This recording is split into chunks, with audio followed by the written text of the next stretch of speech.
Problème, et si l'effet thermique n'était pas le seul danger du téléphone? Et si les normes internationales ne prenaient en compte qu'une partie du problème?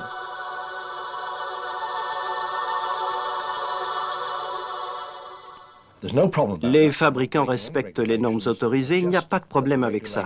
Le problème, c'est que la réglementation ne prend en compte qu'un aspect de la question, c'est l'effet thermique.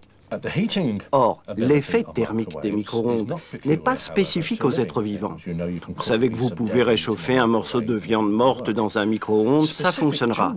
Ce qui est spécifique aux vivants, et en particulier à nous les humains, c'est notre capacité à répondre aux informations contenues dans le signal micro-ondes, à la fréquence, à la cohérence des ondes reçues. Donc, les normes en vigueur ne prennent pas en compte la chose la plus importante. C'est que, là, on parle de sujets irradiés qui sont vivants. Ainsi, selon le professeur Hyland, le problème ne se poserait pas tant en termes d'intensité, mais en termes d'interférence entre les ondes de notre propre cerveau et les ondes émises par le téléphone.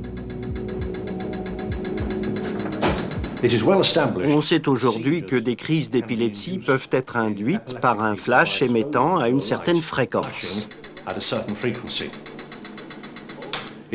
Ce n'est pas la luminosité de la lumière qui entre en ligne de compte, bien qu'elle doive être visible, mais c'est la régularité du flash, à une fréquence que le cerveau reconnaît et à laquelle il répond de façon négative par des crises.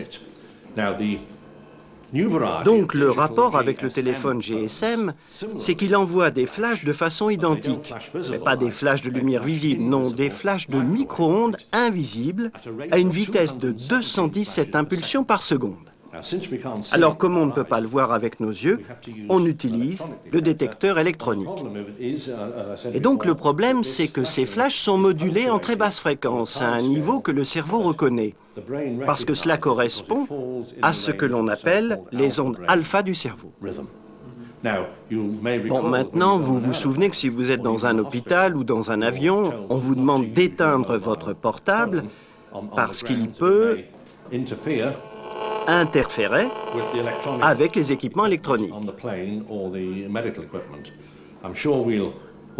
Eh bien, je suis sûr que nous serons tous d'accord pour admettre que notre cerveau est bien plus sensible qu'un système électronique. Et donc, l'exposer à ces radiations, aussi près que cela, ne peut qu'induire des effets négatifs.